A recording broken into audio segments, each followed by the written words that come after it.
কলকাতার red road আটকে যোগ ব্যায়াম করলেন ভারতের প্রধানমন্ত্রী নরেন্দ্র মোদী।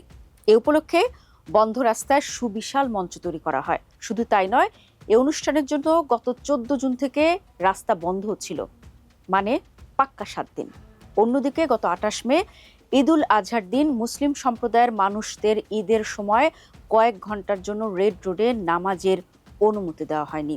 এ নিয়ে নেটিজনরা পশ্চিমবঙ্গ সরকারের বিরুদ্ধে দ্বৈত নীতি বা ডাবল স্ট্যান্ডার্ডের অভিযোগ তুলছে। দর্শক, কলকাতার ঐতিহাসিক রেড রোড আবারও কিন্তু এ ঘটনার পর রাজনৈতিক বিতর্কের কেন্দ্রবিন্দুতে।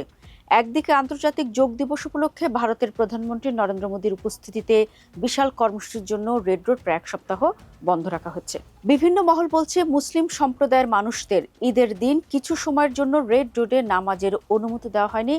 এখন সেখানে 7 দিন ধরে রাস্তা আটকে যোগ দিবস উদযাপনের কোনো যুক্তি নেই। এ বিষয়টি শুধু একটি প্রশাসনিক সিদ্ধান্তের মধ্যে সীমাবদ্ধ নেই, বরং এর সাথে জড়িয়ে গেছে ধর্মীয় সমতা এবং রাজনৈতিক দৃষ্টিভঙ্গি। একটু পেছনের ঘটনা থেকে শুরু করতে চাই।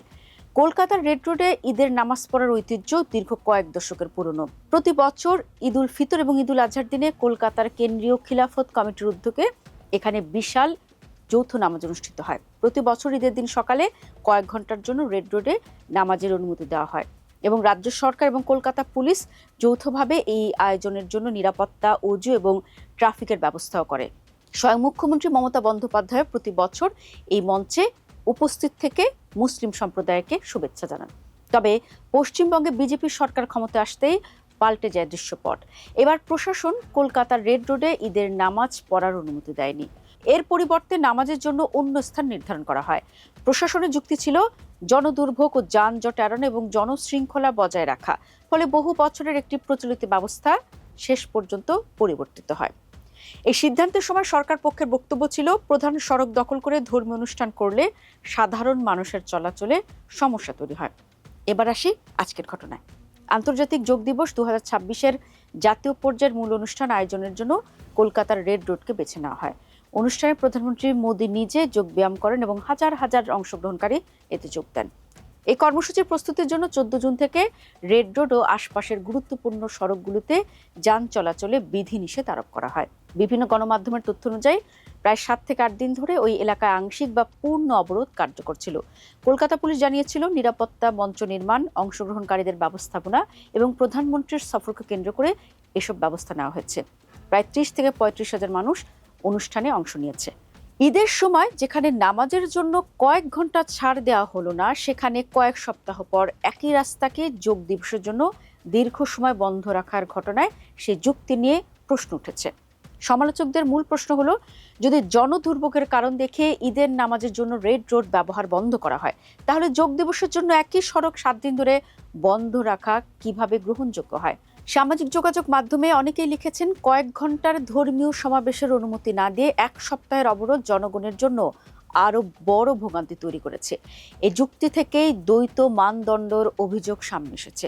বিরোধী রাজনৈতিক দলগুলো অভিযোগ করেছে যে প্রশাসন ধর্মীয় সংখ্যালঘুদের ক্ষেত্রে এক ধরনের নীতি এবং সরকারের পছন্দের কর্মসূচির ক্ষেত্রে আরেক ধরনের নীতি অনুসরণ করছে।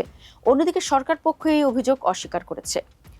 আরও মজার ব্যাপার হলো, রেড রোড বন্ধের বিরুদ্ধে কিন্তু কলকাতা হাইকোর্টে একাধিক আবেদনও করা হয়েছিল।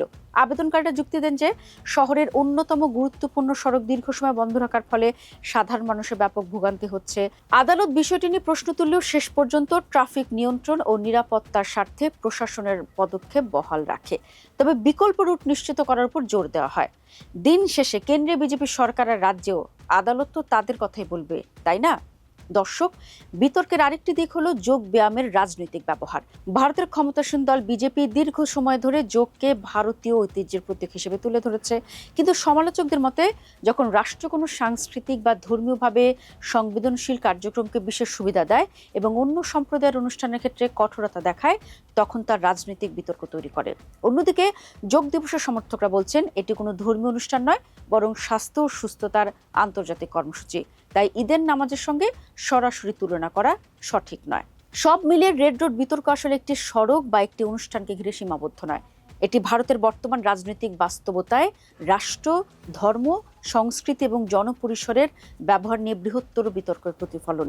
এক পক্ষের কাছে এটি জাতীয় গৌরবের অনুষ্ঠান, অন্য পক্ষের কাছে এটি রাষ্ট্রীয় ক্ষমতার প্রদর্শন এবং নীতিগত অসঙ্গতির উদাহরণ।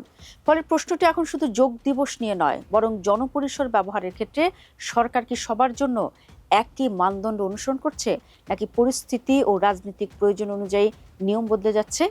সে প্রশ্নই নতুন করে ভারতের রাজনীতিতে আলোচনায় উঠে এসেছে।